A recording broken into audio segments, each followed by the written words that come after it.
नमस्कार. मी संजय गेजी. माझ्या Sanjay Gaethje YouTube चॅनलवरती आपल्या सर्वांचं स्वागत. तर आजचा आपला विषय आहे इंजिनिअरिंग ॲडमिशन्स 2025 असं इथे लिहिलेलं आहे. तर आपल्याला माहिती आहे की या वर्षीचे CETचे निकाल जाहीर झालेले आहेत आणि कालपासून म्हणजे 28 जून तारखेपासून महाराष्ट्र राज्यातले इंजिनिअरिंग ॲडमिशन हे प्रोसेस सुरू झालेली आहे. तर महाराष्ट्र राज्यातले इंजिनिअरिंग कॉलेजेसचे जे ॲडमिशन आहे त्या प्रोसेसला सेंट्रलाइज ॲडमिशन प्रोसेस म्हणजे कॅप असं ओळखलं जातं.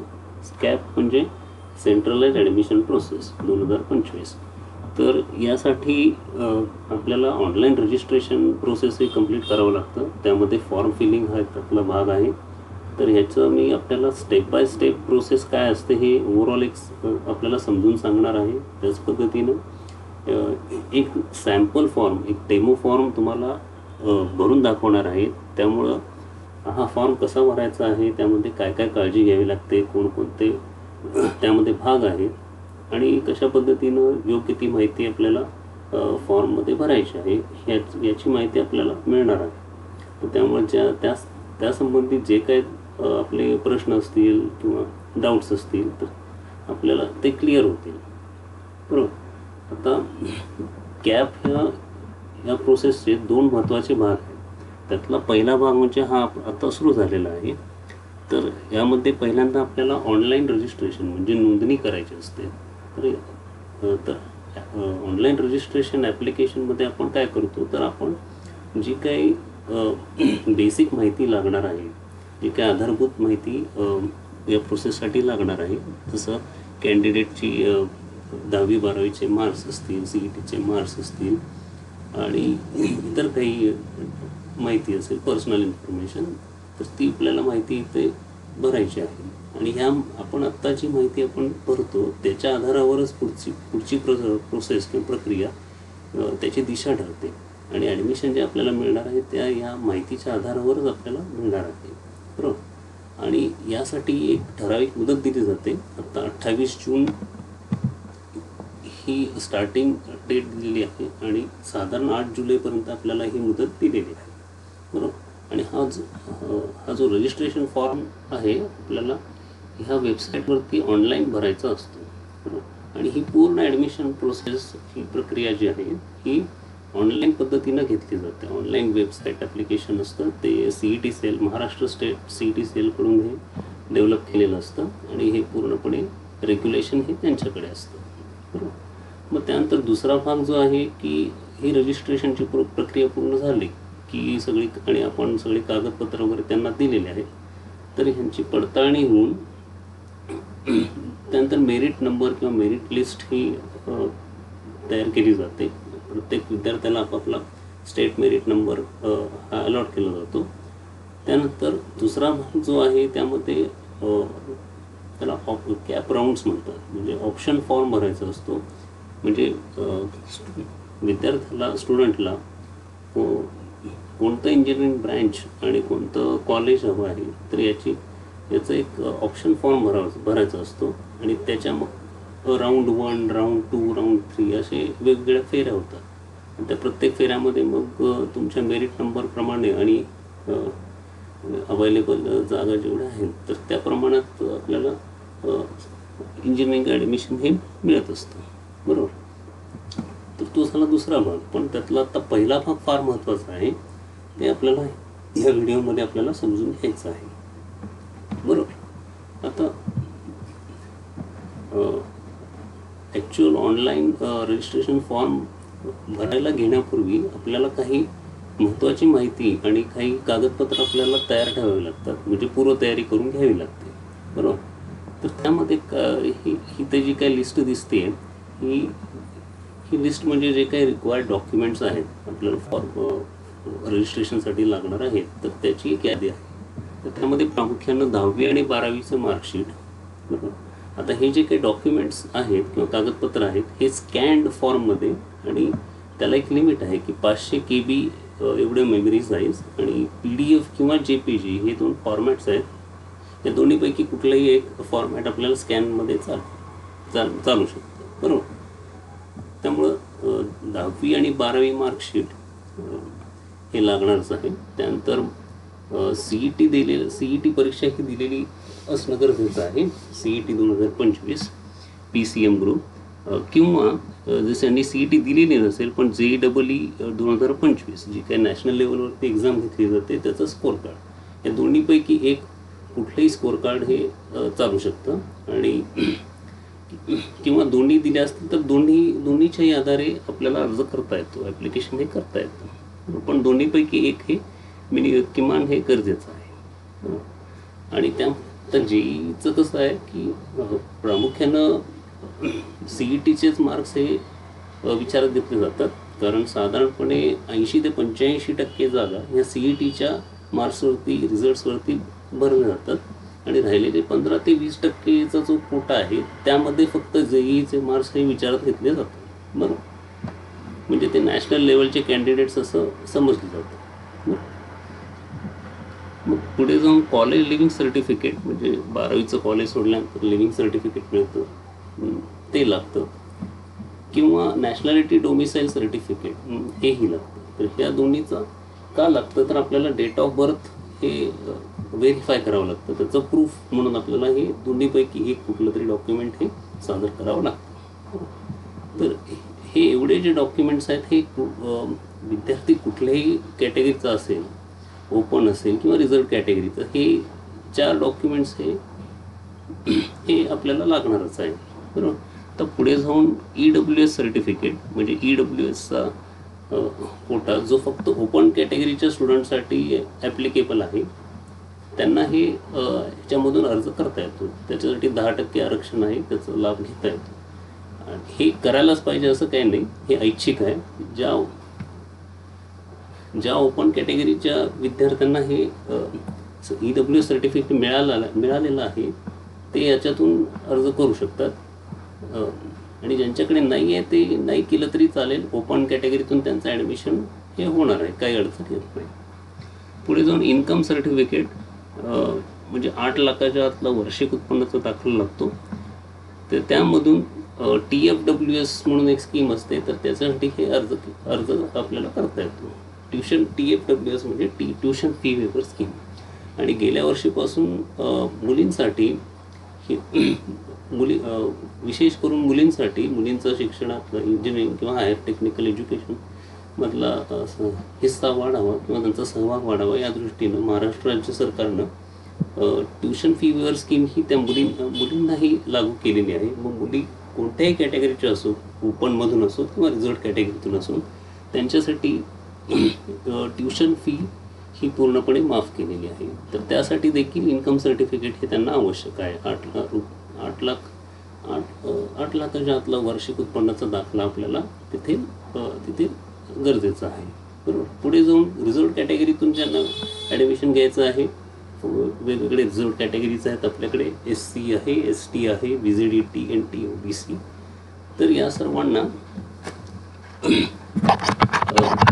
Caste certificate, validity, non creamy layer अशा प्रकारचे हे डॉक्युमेंट्स हे आवश्यक. बरोबर.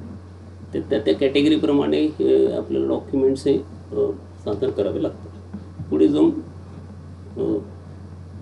विद्यार्थ्याचा रिसेंटली काढलेला जो फोटो, ID साईजचा फोटो आहे, त्याचा स्कॅन्ड कॉपी आणि विद्यार्थ्याची सही, एका पांढऱ्या कागदावर डार्क पेननं केलेली सही, त्याचा काढलेला फोटो किंवा स्कॅन केलेली फाईल ही आपल्याला गरजेची आहे.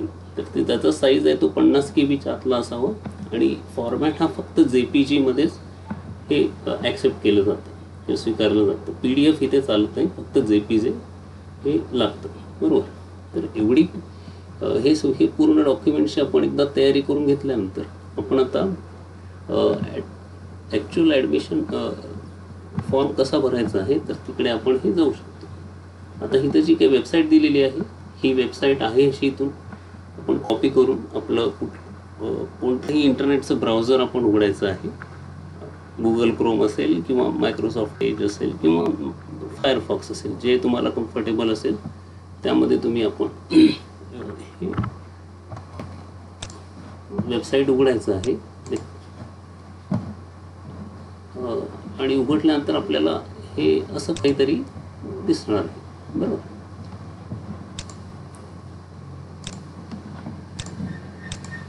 फॉर एक्झाम्पल आपण ह्या वेबसाईटवरती येतो, कॅप 2526. इथे आल्यानंतर ॲडमिशन पोर्टल आहे. इथे खाली आपण जरा स्क्रोल डाऊन करायचं, अंडर ग्रॅज्युएट कोर्सेस. मग तिथे BA BTech असा एक टॅब आहे, त्याच्यावरती क्लिक केलं की नवीन विंडो उघडेल. तर नवीन विंडोमध्ये आपल्याला असं एक होमपेज दिसतं. तर वेगवेगळे ऑप्शन्स आहेत, हे आपण बघून घ्यायचं आहे. आणि आपल्याला रजिस्ट्रेशन सुरू करायचं आहे, त्यासाठी इथे एक टॅब दिलेला आहे, न्यू रजिस्ट्रेशन ऑलरेडी रजिस्टर्ड. ह्याच्यावरती आपण क्लिक करायचं आहे. त्याच्यावरती क्लिक केल्यावरती अजून एक नवीन विंडो उघडते. तर ही नवीन विंडो उघडते. तर या विंडोमध्ये आपल्याला इथे पुन्हा 2 ऑप्शन्स दिसत आहेत. एक म्हणजे ऑलरेडी रजिस्टर्ड आणि दुसरं म्हणजे न्यू रजिस्ट्रेशन, न्यू युजरसाठी. आता इथे थोडं काळजीपूर्वक बघितल्यावर असं लक्षात येईल की साइन इनचा जो ऑप्शन आहे तिथं रजिस्टर्ड ईमेल ID आणि पासवर्ड विचारलेला आहे. तर हा कुठला दुसरा तिसरा कुठलाही नसून जेव्हा आपण CETचा एक्झाम फॉर्म भरला, CET 2025चा आपण एक्झाम फॉर्म जो भरला आधी, बरोबर, त्याला देखील आपण अशीच ऑनलाईन प्रोसेस केलेली आहे. तर तेव्हाचे जो आपण ईमेल ID आणि पासवर्ड सेट केला आणि त्याच्या आधारे आपण अकाउंट ओपन केलं, तर तोच ईमेल ID आणि पासवर्ड इथे वापरायचा आहे, बरोबर. आणि तोच ईमेल ID आणि रजिस्टर्ड पासवर्ड आपण वापरून CETचा आपण निकाल देखील बघितलेला आहे. त्याचं स्कोर कार्ड आपण जे डाउनलोड केलेलं आहे ते आपल्या CETच्या अकाउंटमधूनच डाउनलोड केलेलं आहे, बरोबर. तर त्यांच्याकडे ज्यांनी CET दिली आहे त्यांच्याकडे ऑलरेडी रजिस्टर्ड ईमेल ID आणि पासवर्ड असणार आहे. त्याचा यूज करून आपण पुढे जाऊ शकतो. आता न्यू युजर कुणासाठी ॲप्लिकेबल आहे, तर ज्यांनी CET दिलेली नाही आहे पण JEE 2025 ही परीक्षा दिलेली आहे आणि त्याच्या आधारे त्यांना फर्स्ट इयर इंजिनिअरिंग ॲडमिशन घ्यायचं आहे, त्यांनाही रजिस्ट्रेशन इथून करावं लागेल.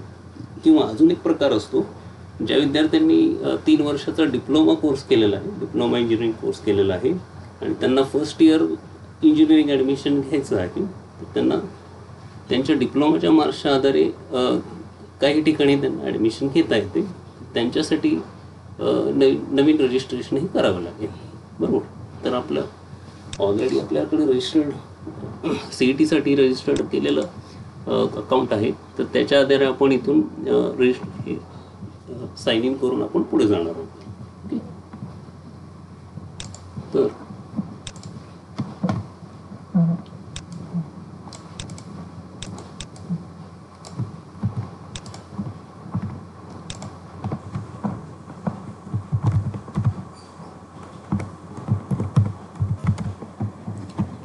तर रजिस्टर मेल ID आणि पासवर्ड इथे टाकून साइन इन वरती क्लिक करा.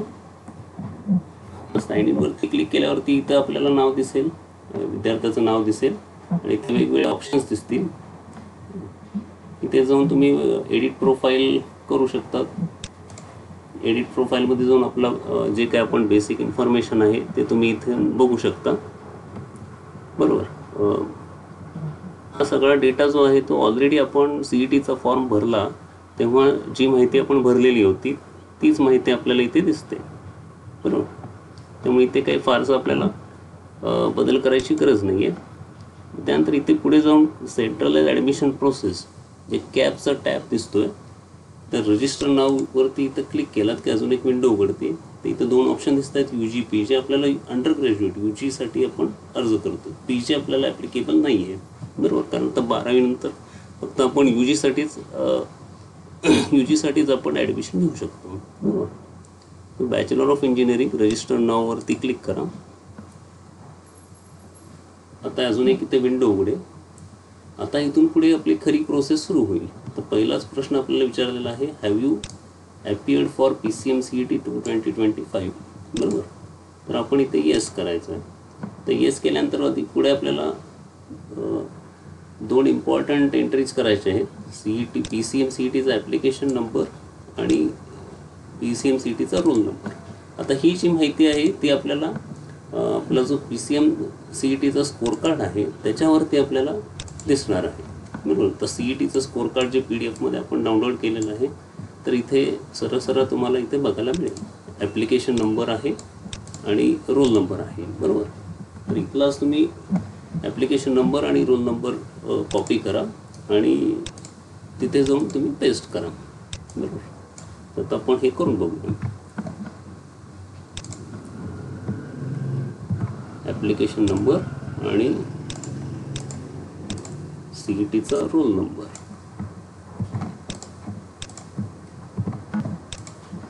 आणि डेट ऑफ बर्थ हे आपल्याला टाकावे लागेल. बरोबर. आता इथून महिना सिलेक्ट करा, नंतर वर्ष, year of birth, then select date. नंतर चेक PCM CET डिटेल्सवरती क्लिक करा. आता हा जो डेटा आहे तो ऑलरेडी CET सेलकडं रजिस्टर्ड आहे, तर तिथून हा फेच केला जातो. त्यानंतर त्याला लिंक असल्यामुळं इथं आपल्याला सगळा डेटा दिसतो. तर हे कॅन्डिडेटचं आपलं नाव बरोबर आहे का ते बघून घ्यायचं आहे. त्यानंतर पर्सेंटाईल आहेत, आपल्याला इथे काही चेंज करायचं नाही आहे, फक्त आपल्याला एकदा व्हेरीफाय करायचं आहे हेच आपलं जे काही CETचं स्कोर कार्ड आहे आणि इथला डेटा आहे तो मॅच होतो आहे का नाही, फक्त एकदा आपल्याला व्हेरीफाय करायचं आहे. बरोबर. तर बऱ्यापैकी इथून दिसेल तुम्हाला हा डेटा आणि हा डेटा की तो मॅच होतो आहे, त्यामुळे काही आपल्याला फारसं करायचं नाही. पुढचा प्रश्न आहे की PCB CET दिली आहे का. येस असेल तर तुम्ही येस म्हणा आणि अशाच पद्धतीने त्याचाही स्कोर कार्ड येईल. नो असेल तर नो म्हणा. तर या केसमध्ये नो आहे. त्यानंतर इथे काही इन्स्ट्रक्शन दिलेले आहेत, ते वाचल्यानंतर आपल्याला टिक मार्क करायचं आहे आणि सेव्ह अँड प्रोसीडवरती क्लिक करायचं आहे. तर सेव्ह अँड प्रोसीडवरती क्लिक केल्यानंतर पुढं एक विंडो उघडते. पुढच्या स्टेपमध्ये आपल्याला पर्सनल डिटेल्स इथे भरायचे आहेत. काही माहिती ऑलरेडी भरलेली आहे. बरोबर. तर इथे जे नाव ते द्यायचं आहे ते HSC मार्कशीट, आपली 12वीची मार्कशीट जी आहे त्याप्रमाणे इथं हे नाव आपल्याला द्यायचं आहे, ते चेंज करता येतं. बरोबर.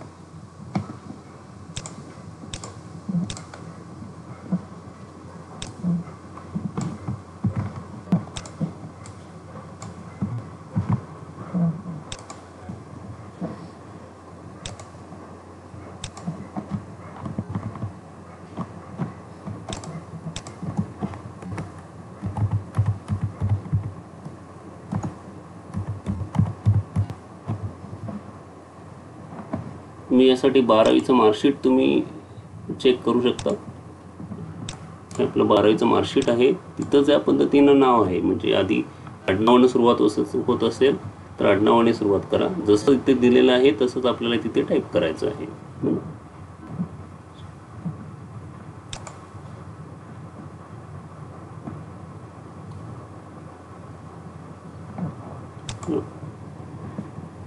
त्यानंतर इथं वडिलांचं नाव ते पण जसं 12वीच्या मार्कशीटवर आहे तसंच आईचं नाव. त्यानंतर हे जेंडर फार महत्त्वाचं आहे. मुलगी असेल तर फिमेल आणि मुलगा असेल तर मेल. तर इथून एकदा कन्फर्म करायचं आहे फिमेल आणि अजून एकदा इथे कन्फर्मेशन फिमेल. बरोबर. नंतर डेट ऑफ बर्थ आपण ऑलरेडी दिलेला आहे, तर पुन्हा एकदा फक्त इथे कन्फर्म करायचं, म्हणजे तेच आपल्याला इथे एंटर करायचं आहे.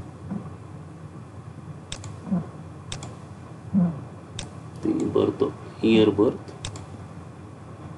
तारीख 1. नंतर रिलिजन, जो काही धर्म आहे त्याप्रमाणे हिंदू, जैन, मुस्लिम हे आपल्याला भरायचं आहे. नंतर रिजन, ग्रामीण भागात असाल तर रुरल आणि शहरी भागात असाल तर अर्बन. नंतर उत्पन्न दाखला, वार्षिक उत्पन्न, हे जे काही उत्पन्न दाखला असेल आपल्याकडं माहिती असेल त्याप्रमाणे इथे सिलेक्ट करायचं आहे. नंतर मातृभाषा मोस्टली ही मराठीच असते. काही केसेसमध्ये वेगळी असेल तर तिथे तुम्ही वेगळी भरू शकता. नंतर राष्ट्रीयत्व इंडियन. नंतर इथे जो काही पत्ता आपल्याला द्यायचा आहे इथे तुम्ही यामध्ये काही चेंजेस करायचे असतील तर करू शकता.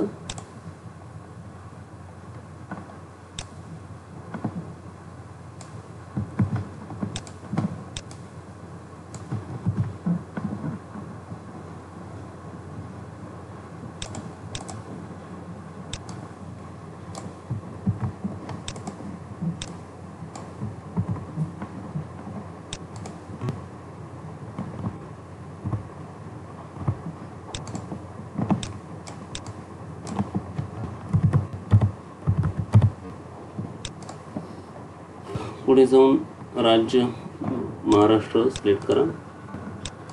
जिल्हा जो काही जिल्हा असेल आपल्या पत्त्याचा तो आणि तालुका, नंतर गावाचं नाव, पिनकोड,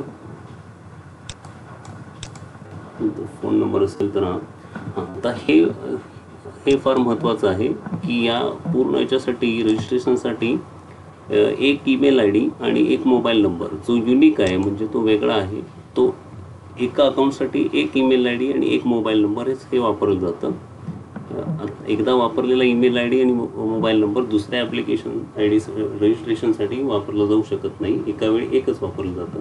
आणि आत्ता हे जे आहे ते ऑलरेडी आपण CETचा एक्झाम फॉर्म भरला तेव्हा आपण रजिस्टर केलेलं आहे, त्यामुळे हे आता इथे बदल करता येत नाही आहे. त्याच डेटानुसार आपल्याला जावं लागतं. बरोबर. आता इथे जो काय कोड जो आपल्याला दिसतोय कॅप्चा कोड तो इथे एंटर करायचा आहे.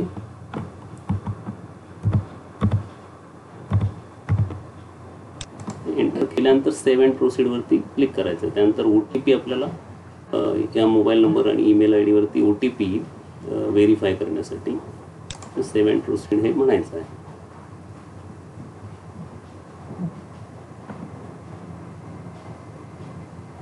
कॅप्चा इनव्हॅलिड आहे. ठीक आहे, पुन्हा एकदा आपण इथे करू शकतो की GC29 सेव्ह अँड प्रोसीड आपल्याला करायचं आहे. आता इथं आपल्याला OTP या मोबाईल नंबरवरती OTP रिसीव्ह झालेला असेल तो इथे आपल्याला टाकायचा आहे. बरोबर.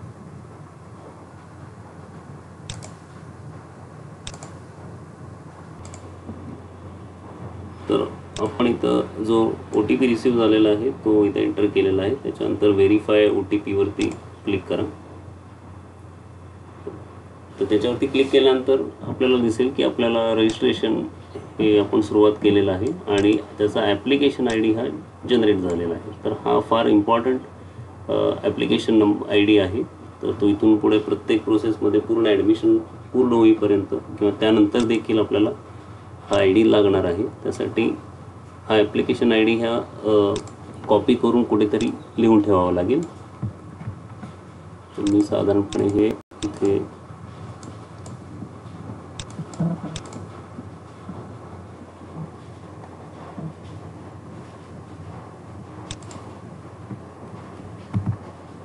ते नोंद करून ठेवता येईल किंवा ह्याचा आपल्याला स्क्रीनशॉट काढता येतो. याचा एक आपण स्क्रीनशॉट घेऊ शकतो. प्रिंट स्क्रीन करा आणि इथे प्रिंटमध्ये जाऊन पेस्ट करा आणि सेव्ह करून ठेवा.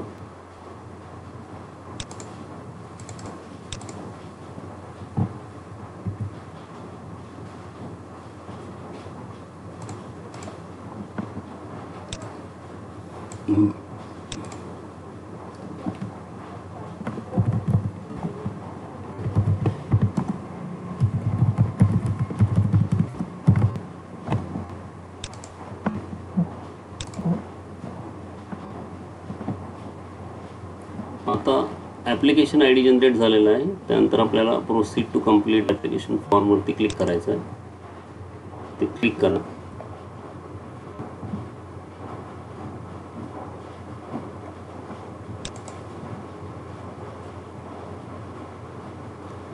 आता इथे क्लिक केल्यानंतर डॉक्युमेंट व्हेरिफिकेशनसाठी आपल्याला दोन ऑप्शन इथे दाखवले जातात. एक आहे तो फिजिकल स्क्रुटिनी मोड आणि दुसरा आहे तो ई स्क्रुटिनी मोड. म्हणजे फिजिकल स्क्रुटिनीमध्ये आपल्याला आपले जे काही कागदपत्र आहेत किंवा डॉक्युमेंट्स आहेत ते आपल्या जवळ काही ठराविक इंजिनिअरिंग कॉलेजेस असतील आपल्या घराजवळ, तर तिथे जाऊन त्यांना SC म्हणतात, स्क्रुटिनी सेंटर. तिथे प्रत्यक्षात जाऊन फिजिकली आपल्याला दाखवून व्हेरीफाय करून घ्यायचे आहे. आणि दुसरा मोड आहे तो ऑनलाईन, जिथं आपल्याला जवळपास कुठला इंजिनिअरिंग कॉलेज नाही आहे किंवा आपल्याला जायचं नाही आहे किंवा जायच्या स्थितीमध्ये आपण नाही आहे, तर त्या केसमध्ये आपण ऑनलाईन ई स्क्रुटिनी मोड म्हणजे ऑनलाईन पद्धतीनं हे आपण करू शकतो. बरोबर.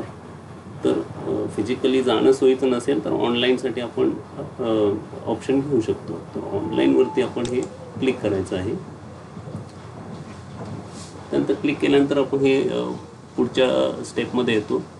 इथं टोटल एक समरी दिलेली आहे, किती टोटल स्टेप्स आहेत. तर 10 स्टेप्स आहेत, बरोबर. त्यातला हा पहिला स्टेप हे आपण पूर्ण केलेला आहे. आता आपल्याला दुसऱ्या राहिलेले स्टेप्स हे 1 बाय 1 पूर्ण करायचे आहेत, बरोबर. तर स्टेप्स 2 इथे इनकम्प्लीट दाखवते स्टेटस, तिथे त्याच्यावरती क्लिक करा आणि क्लिक केल्यानंतर हे पुढं आपल्याला भरत जायचं आहे. आता इथं कॅन्डिडेटचा टाईप ठरवावा लागतो. वेगवेगळे टाईप्स आहेत महाराष्ट्राचे, type A B C D, बरोबर. तर ते हे टाईप्स आहेत, त्यासाठी खूप वेळ लागेल. हे मी कुठल्या एका दुसऱ्या व्हिडिओमध्ये मी हे एक्सप्लेन करेन. पण आत्ता सध्या जी केस आहे म्हणजे त्यामध्ये 10वी आणि 12वी दोन्हीही महाराष्ट्रात झालेला आहे आणि विद्यार्थ्याचा जन्म किंवा तो त्याचा डोमिसाईल आहे ते महाराष्ट्र स्टेटमध्ये आहे. त्यामुळे टाईप Aमध्ये कॅन्डिडेट येतो. तर बरेचसे कॅन्डिडेट्स हे टाईप Aमध्ये मोडतात. अगदी क्वचित काही इतर केसमध्ये दुसऱ्या टाईपमध्ये जातात किंवा आउटसाईड महाराष्ट्र स्टेटमध्ये हे कॅन्डिडेटचं टाईप जाऊ शकतं, बरोबर. तर टाईप A आपण सिलेक्ट केलेलं आहे. तर सेव्ह अँड प्रोसीडवरती क्लिक करा. आता इथे डॉक्युमेंट्स आपल्याला विचारले जातील, त्यासाठी लागणारी कागदपत्र आपल्याला सादर करावी लागतील. टाईप Aसाठी बर्थ सर्टिफिकेट, डोमिसाईल आणि स्कूल लिव्हिंग यापैकी कुठलंही चालेल. आपण डोमिसाईल सर्टिफिकेट सिलेक्ट करू. ते जे तुमच्याकडे अवेलेबल असेल ते तुम्ही इथून सिलेक्ट करू शकता. त्यानंतर district from which candidate has passed SSC. कॅन्डिडेटनं विद्यार्थ्यांना 10वी कुठल्या जिल्ह्यातून पास केलेलं आहे तर ते आपल्याला माहीत असतं. इथे तो जिल्हा सिलेक्ट करा. त्यानंतर candidate which has passed HSC, म्हणजे 12वीची परीक्षा कुठल्या जिल्ह्यातून पास झालेला आहे तर तो जिल्हा इथून सिलेक्ट करा. त्यानंतर तालुका विचारलेला आहे, ज्या तालुक्यातून 12वीची परीक्षा दिलेली आहे.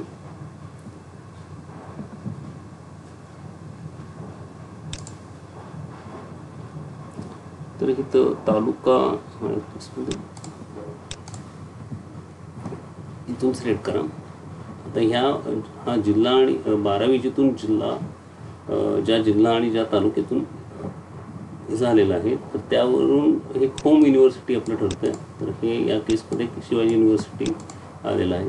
हे शिवाजी असेल, पुणे असेल, मुंबई असेल, नागपूर असेल, महाराष्ट्रात काही साधारण हे आहेत युनिव्हर्सिटीज, 7-8 युनिव्हर्सिटी झोन आहेत.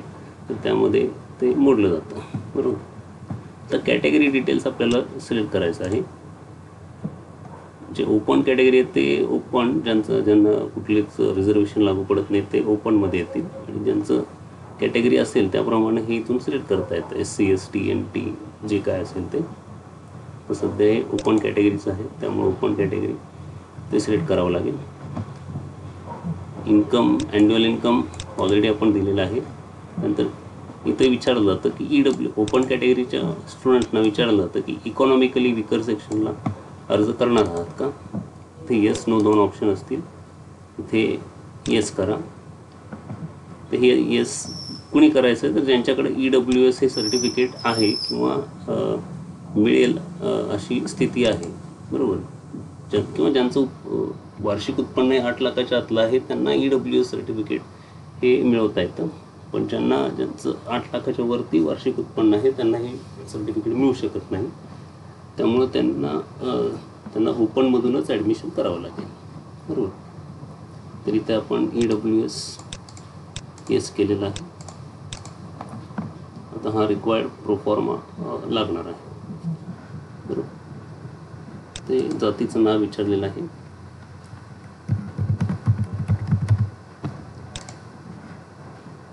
त्यानंतर EWS सर्टिफिकेटचं स्टेटस विचारलेलं आहे, म्हणजे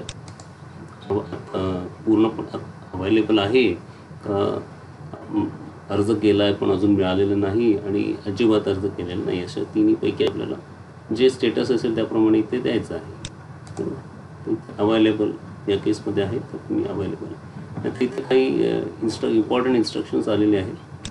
आपल्याला काय करावं लागेल, आपण डोमिसाईल सर्टिफिकेट निवडलेलं आहे याच्यासाठी कॅन्डिडेट टाईपसाठी, तर ते आपल्याला प्रोड्यूस करावं लागेल. आणि EWS आपण येस केलेलं आहे, त्यामुळे आपल्याला EWS सर्टिफिकेट हे प्रोड्यूस करावं लागेल. तर सेव्ह अँड प्रोसीडवरती क्लिक करा. आता काही पुढचे डिटेल्स आपल्याला मागितलेले आहेत. पर्सन विथ डिसॅबिलिटी म्हणजे कॅन्डिडेट अपंग आहे का विचारलेलं आहे. तर या केसमध्ये असेल तर इथे वेगवेगळे प्रकार आहेत, वेगवेगळे टाईप्स आहेत, तुम्ही सिलेक्ट करावं लागेल आणि त्याप्रमाणे त्याचं प्रमाणपत्र किंवा त्याचं सर्टिफिकेट आपल्याला प्रोड्यूस करावं लागेल. बरोबर. या केसमध्ये नॉट ॲप्लिकेबल आहे. डिफेन्स पर्सनल आहे का असं विचारलेलं आहे. त्यासाठी काही रिझर्व जागा असतात. डिफेन्स फोर्सेस, आर्मी, नेव्हीमध्ये कोणी असेल तर तिथून सिलेक्ट करता येतं. नसेल तर नॉट ॲप्लिकेबल. त्यानंतर वार्षिक उत्पन्न आपण ऑलरेडी दिलेलं आहे. आता इथे महत्त्वाचा प्रश्न विचारलेला आहे की TFWS ट्युशन फी वेवर स्कीमला तुम्ही अर्ज करणार आहात का. बरोबर. आणि यासाठी आपल्याला उत्पन्न दाखल्याची अट आहे. 8 लाखाच्या आत उत्पन्न लागणार आहे आणि उत्पन्न दाखलाही लागणार आहे. त्यामुळे इथे येस, ज्यांना येस ज्यांच्याकडे उत्पन्नाचा दाखला 8 लाखाच्या आतला आहे त्यांनी येस करायचं आहे. ज्यांच्याकडे नाही आहे त्यांना नो करावं लागेल. बरोबर. TFWS येस केलेलं आहे. आता पुढे ऑर्फन म्हणजे अनाथ आहात का, तर असाल तर येस करा, त्याचं सर्टिफिकेट जोडावं लागेल. नसेल तर नो करा. आता मायनॉरिटीमध्ये रिलिजियस मायनॉरिटीज काही आहेत. जैन, मुस्लिम, शीख, ख्रिश्चन हे सगळे, पारशी हे सगळे मायनॉरिटीमध्ये येतात. किंवा लिंग्विस्टिक भाषिक मायनॉरिटी म्हणून प्रकार असतो. तर त्या संबंधी इथे माहिती द्यायची आहे. तर सध्या इथे ॲप्लिकेबल नाही आहे म्हणून नो म्हणावं लागेल. इथं खालती एक नोट आलेली आहे की TFWS आपण येस केलं असल्यामुळे आपल्याला इन्कम सर्टिफिकेट हे द्यावं लागेल. किती तर 8 लाखाच्या आतला उत्पन्नाचा दाखला हा गरजेचा आहे. चला पुन्हा एकदा आपण योग्य ती माहिती दिली आहे का नाही ते आपण खात्री करून घ्यायचं आणि पुढे जायचं आहे. TFWS आपण येस केलेला आहे. ऑर्फन नाही, डिफेन्स नाही, हे नाही. तर सेव्ह अँड प्रोसीडवरती क्लिक करा. आता इथे आपल्याला एज्युकेशनल डिटेल्स हे प्रोव्हाइड करायचे आहे. याच्यामध्ये आधी 10वीचे डिटेल्स इथे मागितलेले आहेत. ही माहिती भरण्यासाठी आपल्याकडे 10वीचं मार्कशीट आपल्यासोबत असणं गरजेचं आहे. फॉर एक्झाम्पल अशा पद्धतीने हे 10वीचं मार्कशीट आहे. इथली माहिती आपल्याला इथे ॲप्लिकेशन फॉर्ममध्ये भरायची आहे. 10वीचं बोर्ड इथून सिलेक्ट करा. जे काही CBSE असेल तर CBSEचं ऑप्शन येईल, तिथे ते सिलेक्ट करा. महाराष्ट्र स्टेट बोर्ड असेल तर स्टेट बोर्ड, किंवा दुसऱ्या राज्याचं स्टेट बोर्ड असेल तर ते करा. 10वीचं वर्ष विचारलेलं आहे. तर ही सगळी माहिती आपल्याला 10वीच्या मार्कशीटवरती अवेलेबल असते. महाराष्ट्र राज्याचं बोर्ड आहे आणि परीक्षा पास झाल्याचं तारीख मार्च 2023 हे पण दिलेलं आहे. नंतर सीट नंबर, हा सीट नंबर देखील इथे दिलेला असतो. आसन सीट नंबर आहे असा तिथे टाईप करायचा आहे.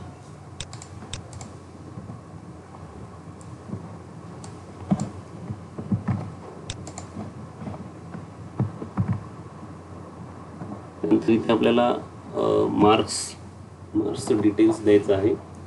मार्क्स ऑफ 10 म्हणजे किती मार्क मिळाले आणि मार्क्स आउट ऑफ म्हणजे मॅक्सिमम मार्क्स किती आहेत, त्याचं पर्सेंटेज ऑटोमॅटिकली ते कॅल्क्युलेट केलं जातं.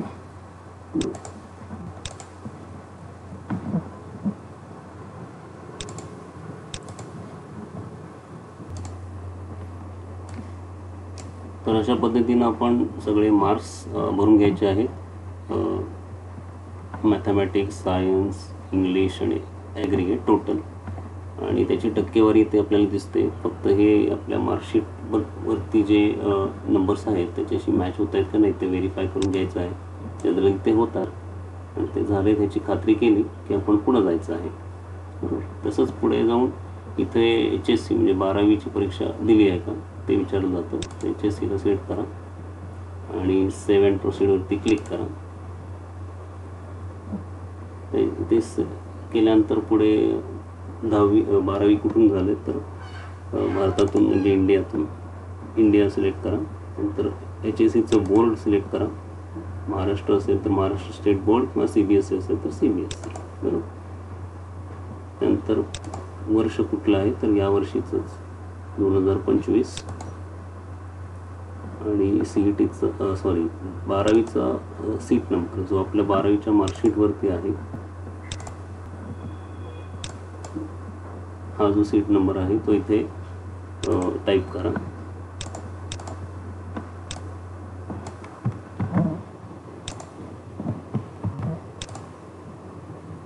त्यानंतर 12वीच्या मार्कशीटवरती आईचं नाव जे आहे तसंच आहे तसं स्पेलिंग न चुकता टाईप करा. त्यानंतर विद्यार्थ्याचं नाव 12वीच्या मार्कशीटवरती जसं आहे तसंच इथे टाईप करा. जे आपल्याला दिसतं त्याप्रमाणे आडनावानं सुरुवात असेल तर आडनावानं. तर हे कशासाठी तर इथं आपण ही माहिती दिली की 12वीचा डेटा CET सेलकडे सेव्ह असतो. तो तिथून त्यांच्या डेटाबेसमधून आहे असा तो ऑटोमॅटिकली इथे घेतला जातो. बरोबर.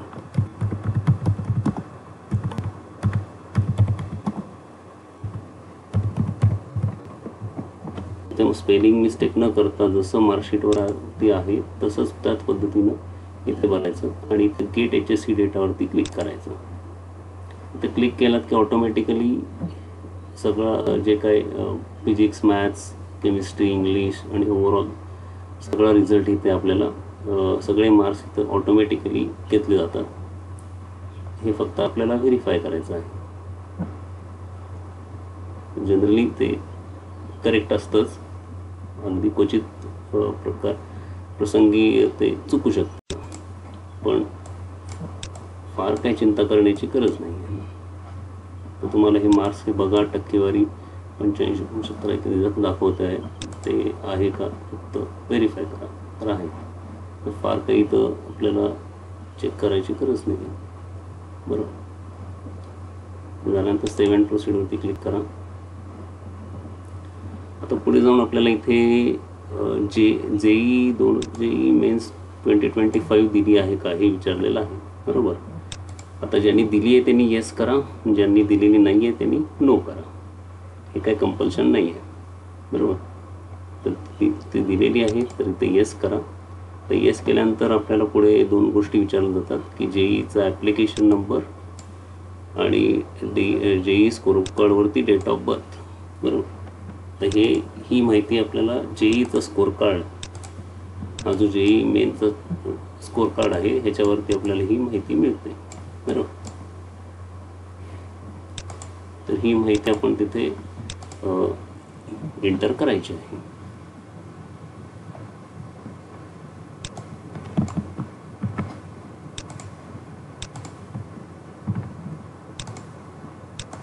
डेट ऑफ बर्थ सिलेक्ट करा.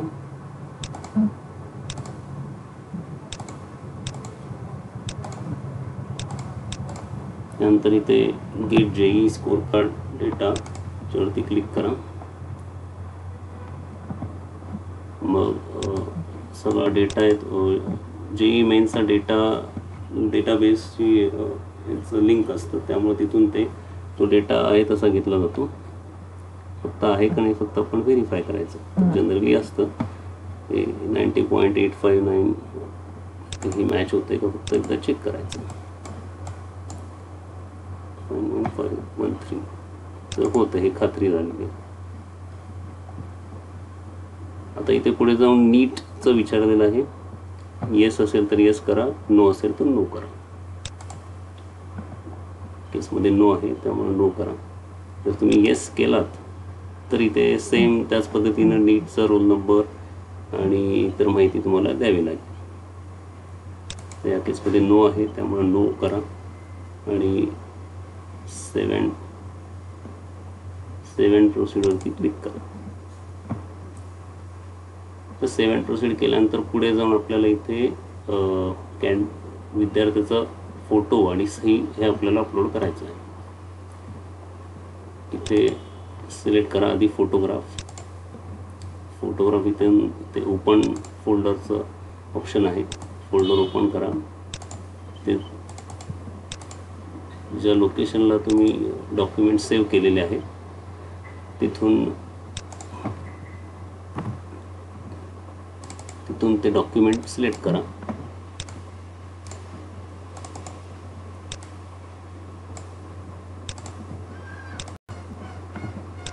फोटो इथे अपलोड हे केल्यानंतर इथे सिलेक्ट केल्यानंतर तुम्हाला क्रॉपचा ऑप्शन आहे आणि ते डायरेक्ट अपलोड तुम्ही ॲडजस्टमेंट करू शकता. क्रॉप यूज करून क्रॉप हे करून तुम्ही ॲडजस्टमेंट करू शकता. नसेल ओके असेल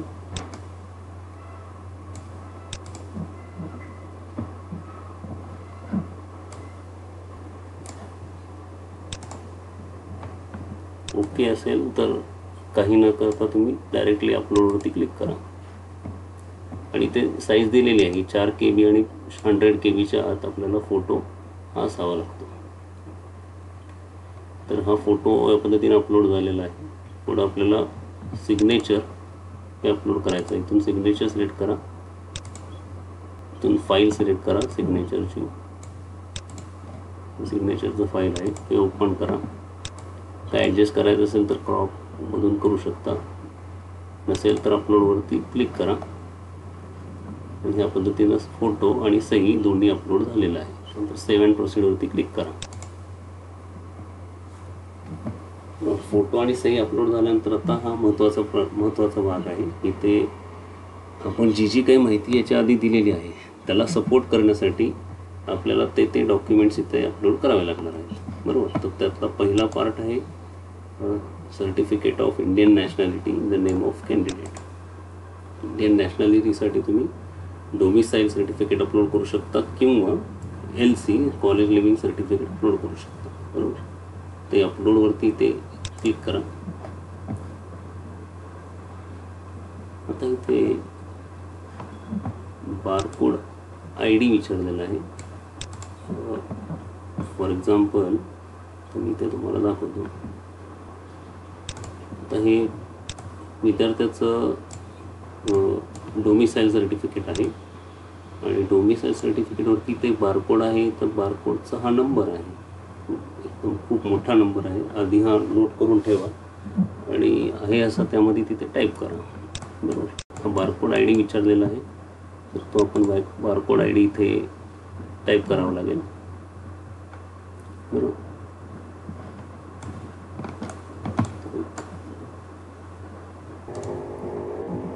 तर इथे हा बारकोड ID जो आहे तो आपण इथे टाईप केलेला आहे. असं खूप मोठा जवळपास 20 आकडी बारकोड ID आहे. तो तुम्हाला इथे बघायला मिळेल. तर हा आहे असं तुम्ही इथे टाईप करा.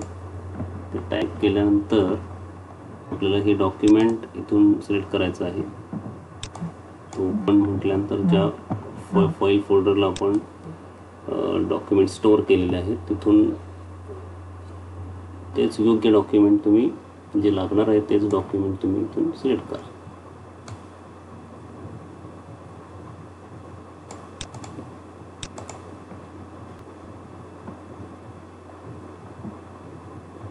ही PDF कॉपी इथे सिलेक्ट झालेली आहे. त्यानंतर इथे अपलोड करा.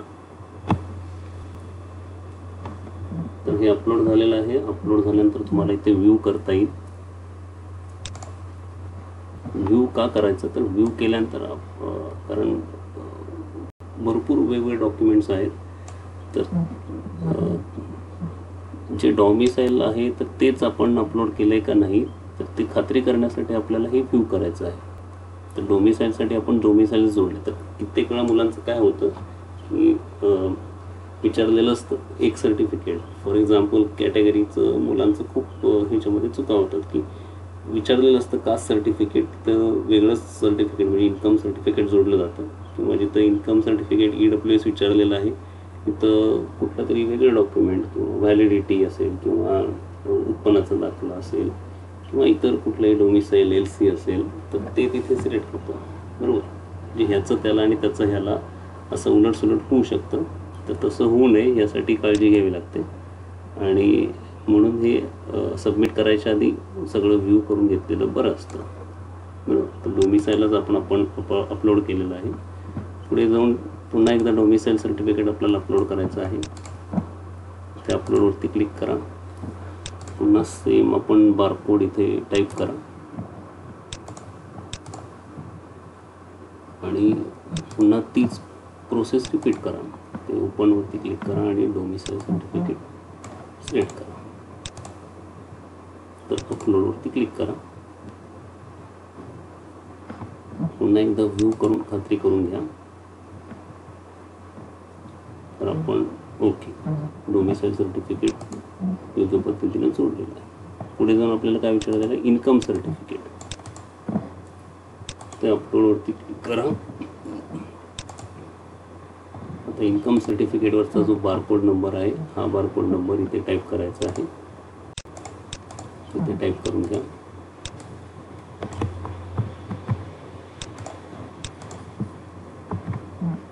त्यानंतर इथून ते डॉक्युमेंट सिलेक्ट करा.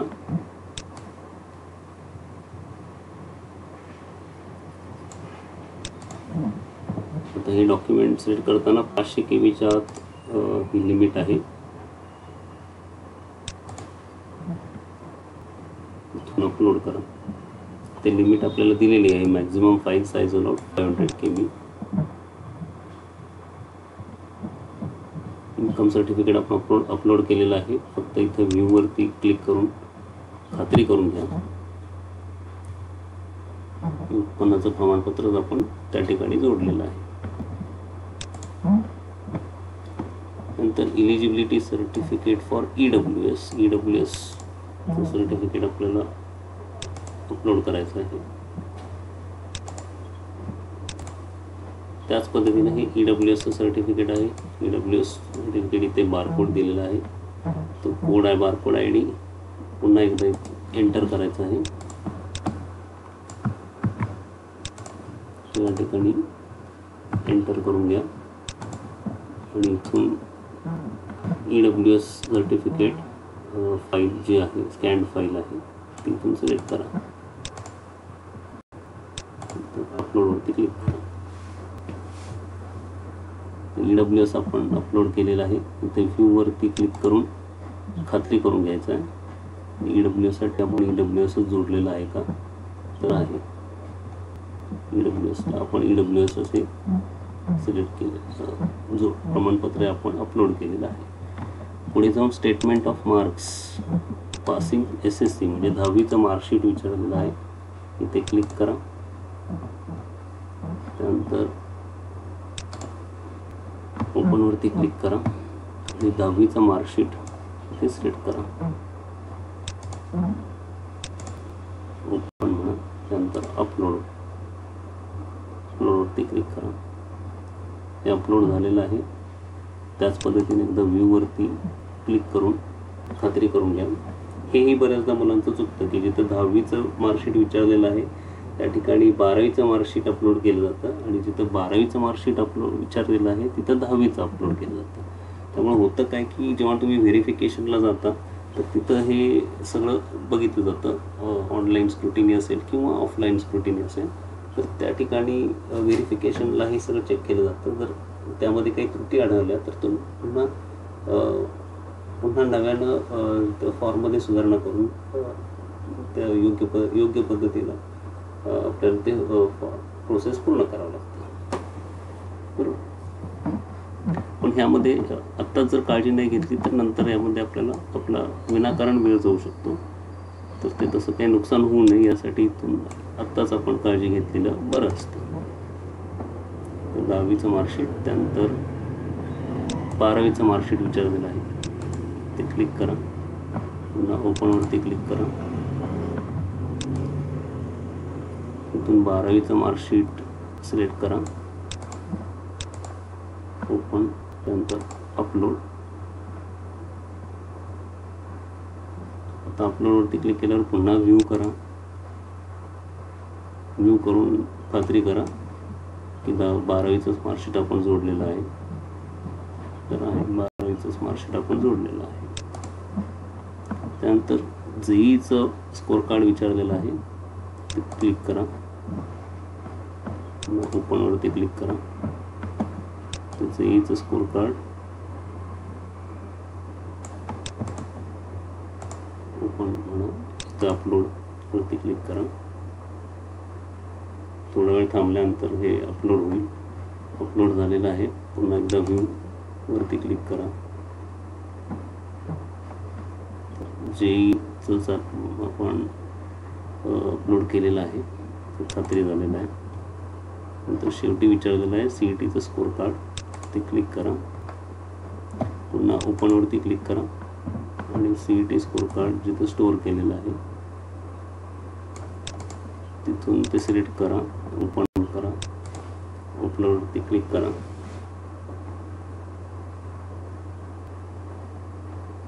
तर अशा प्रकारे टोटल आपण 8 प्रकारचे डॉक्युमेंट्स अपलोड केलेले आहेत. पुन्हा व्ह्यू करून CETचं स्कोर कार्ड अपलोड झाले का नाही हे खात्री करून घ्या. तर इथे झालेले दिसते. तर आपण सगळे डॉक्युमेंट्स 1 बाय 1 अपलोड केलेले आहेत आणि व्ह्यू करून खात्री देखील केलेली आहे. बरोबर. यामध्ये जर तुमचं काही चुकलं असेल, काय असेल, तर एडिट म्हणून ऑप्शन आहे याच्यावरती. तर कचऱ्याचा डिलीटचा ऑप्शन दिसतो, म्हणजे कचऱ्याचा डबा दाखवलेला आहे, डस्टबिन दाखवलेलं. त्याच्यावरती क्लिक केला की ते डॉक्युमेंट डिलीट होईल आणि फ्रेश नवीन डॉक्युमेंट तुम्ही ते अपलोड करू शकता. टोटल 8 प्रकारचे डॉक्युमेंट्स आपण इथे अपलोड केलेले आहेत आणि आता सेव्ह अँड प्रोसीडवरती क्लिक करा.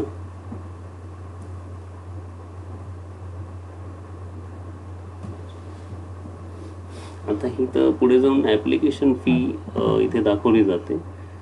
बरोबर. तर इथे काही फरक असेल तर तिथे ॲडिशनल फी इथे दाखवली जाते, म्हणजे 200 रुपये हे ॲडिशनल फी घेतली जाते.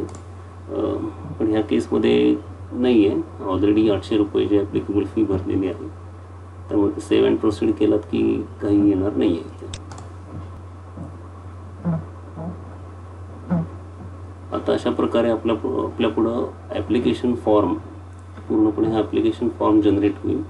यामध्ये आपल्याला पुन्हा एकदा सर्व माहिती तपासून घ्यायची आहे, म्हणजे आपण जी माहिती दिली आहे, भरलेलं आहे, कुठे स्पेलिंग मिस्टेक तर नाही आहे ना, काही माहिती वगैरे चुकीचं, हे टायपिंग एररमध्ये काही मिस्टेक तर झालेली नाही ना, काही सुटलेलं नाही ना, हे आपल्याला हे पूर्ण वरपासून खालपर्यंत सगळं बघून घ्यायचं आहे.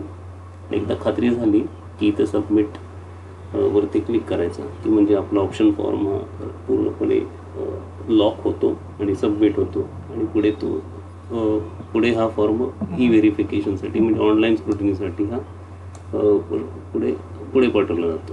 बरोबर. 1-2-3 दिवसांमध्ये ह्याचा हे व्हेरीफाय केलं जातं ऑनलाईन पद्धतीनं. त्याचं ते स्क्रुटिनी सेंटर्स असतात, त्यांच्याकडून हे व्हेरीफाय आपलं ॲप्लिकेशन फॉर्म आणि आपण दिलेले डॉक्युमेंट्स हे सगळं चेक केले जातात. त्यामध्ये काही त्रुटी आढळल्या तर त्यांच्याकडून फीडबॅक येतो किंवा कमेंट्स येतात की तुम्ही ह्या त्रुटी आहेत आणि ह्या त्रुटी तुम्ही पूर्ण करा. ते दिलेल्या कालावधीमध्ये, म्हणजे 8 जुलैपर्यंत आपल्याला वेळ आहे. त्यामध्ये त्या वेळेमध्ये ज्या काही त्रुटी आहेत त्या सुधारणा करून पुन्हा आपण ॲप्लिकेशन फॉर्म सबमिट करू शकतो. त्यामध्ये काहीही अडचण येत नाही. तर अशा प्रकारे सगळा ॲप्लिकेशन फॉर्म एकदा पूर्णपणे बघून खात्री करून झाल्यानंतर ते सबमिटवरती क्लिक करा. तर पुन्हा एक OTP आपल्याला आपल्या रजिस्टर मोबाईल नंबरवरती OTP पाठवला जाईल. तो इथे टाकून आपल्याला व्हेरीफाय करायचा आहे. अशा पद्धतीने आपण OTP ते टाकलेला आहे. आता व्हेरीफाय OTP ते क्लिक करा. तर अशा पद्धतीने आपला फॉर्म सक्सेसफुली सबमिट झालेला आहे. त्याचं आपण ॲप्लिकेशन फॉर्मचं प्रिंट काढू शकतो. आता आपण ई स्क्रुटिनीसाठी सिलेक्ट केलेलं होतं, त्यामध्ये ई स्क्रुटिनी सेंटर याचं इथे नाव दिलेलं आहे, SC 8081चं कोड आहे. इथे आपला फॉर्म स्क्रुटिनीसाठी गेलेला आहे. तिथे आता आपल्याला 1-2 दिवस वेट करावं लागेल. त्याच्यानंतर 1-2 दिवसानंतर, म्हणजे सोमवारी, उद्या किंवा मंगळवारी पुन्हा एकदा लॉग इन करून आपला स्टेटस बघायचा आहे. आपला ॲप्लिकेशन फॉर्म आहे तो आपण इथे प्रिंट ॲप्लिकेशन फॉर्म वरती क्लिक केलं की आपल्याला प्रिंट काढता येते किंवा सेव्ह ॲज PDF करून आपल्याला ठेवता येतं, बरोबर. तर इथून मी फक्त पुन्हा एकदा होमवरती जातो. इकडे लेफ्ट साईडला वेगवेगळे मेनूज आहेत. ते होमवरती क्लिक केलं की इथे स्टेटस आपल्याला दिसतं की हे आपलं कॅन्डिडेटचं नाव आहे, हे ॲप्लिकेशन ID आहे आणि स्टेटस म्हणजे प्रोग्रेस काय आहे, ॲप्लिकेशन फॉर्मचा प्रोग्रेस इथे आपल्याला दिसतो. Your application form is completed and set to scrutiny centre for verification. Online व्हेरिफिकेशनसाठी आपला फॉर्म सबमिट झालेला आहे आणि तो काही थोड्या वेळात म्हणजे 1-2 दिवसांमध्ये तो व्हेरीफाय होईल, बरोबर. व्हेरीफाय झाला, काही त्यामध्ये अडचण नसेल, पूर्णपणे सक्सेसफुली व्हेरीफाय झाला तर हे ग्रीन कलरमध्ये कन्वर्ट होतं आणि आपल्याला इथे स्टेटस सक्सेसफुली व्हेरीफाईडचं स्टेटस येतो, बरोबर. आणि इथे आपल्याला डॉक्युमेंट्स काय काय आपण दिलेले आहेत, टोटल 8 डॉक्युमेंट्स दिलेले आहेत आणि ते अपलोड केलेले आहेत, त्याचा समरी आपल्याला दिसतो, बरोबर. तर अशा पद्धतीनं हा आपला ऑनलाईन रजिस्ट्रेशन हे पूर्ण झालेलं आहे. तर मी आशा करतो की आपल्याला ही पूर्ण प्रोसेस स्टेप बाय स्टेप मी ही दाखवलेली आहे, लाईव्ह डेमो फॉर्म भरून दाखवलेला आहे. तर हे आपल्याला समजलं असेल असं मी अपेक्षा करतो. जर त्यातूनही तुम्हाला काही प्रश्न असतील, काही अडचणी आल्या असतील, तुमचे काही अजून काही डाऊट्स असतील तर ते तुम्ही खालती कमेंट सेक्शनमध्ये लिहू शकता. व्हिडिओ तुम्हाला आवडला तर प्लीज लाईक करा. चॅनलवरती नवीन असाल तर प्लीज सबस्क्राईब करा आणि इतर जे काही विद्यार्थी आहेत त्यांना देखील या व्हिडिओची लिंक पाठवा, व्हिडिओ शेअर करा आणि अशाच पद्धतीनं माझ्या चॅनलचे व्हिडिओज हे बघत चला. पूर्ण वेळ लक्ष देऊन व्हिडिओ शेवटपर्यंत बघितल्याबद्दल आणि ऐकल्याबद्दल आपल्या सर्वांचे मनापासून आभार, धन्यवाद, थँक्यू. त्याच पद्धतीनं अजून एक त्यातूनही तुम्हाला काही शंका असतील तर संजय गेजी हे माझं नाव आहे आणि हेच माझं यूट्यूब चॅनल आहे. हा माझा मोबाईल नंबर आहे 9028898012 आणि हा माझा ईमेल ID आहे snjay23@gmail.com. हे सगळं मी व्हिडिओच्या डिस्क्रिप्शन बॉक्समध्ये दिलेलं आहे. इथून तुम्ही आम्हाला संपर्क करू शकता आणि व्हॉट्सअप किंवा याच्यामधून काही तुमचे प्रश्न असतील तर तुम्ही मला विचारू शकता आणि तुम्हाला जी काही मदत लागेल ती मी विनामूल्य म्हणजे फ्रीली मी हे प्रोव्हाइड करतो. हे सगळी व्हॉलंटरी सर्व्हिस आहे, याचे कुठलेही मी चार्जेस घेत नाही. तर या पद्धतीनं तुम्ही माझ्यापर्यंत पोहोचू शकता, मला कॉन्टॅक्ट करू शकता. आणि पुन्हा एकदा तुम्हाला विनंती करतो की माझ्या चॅनलला सबस्क्राईब केलं नसेल तर प्लीज सबस्क्राईब करा, शेअर करा, लाईक करा आणि काही शंका असतील तर प्लीज कमेंट करा. ओके, थँक्यू, धन्यवाद.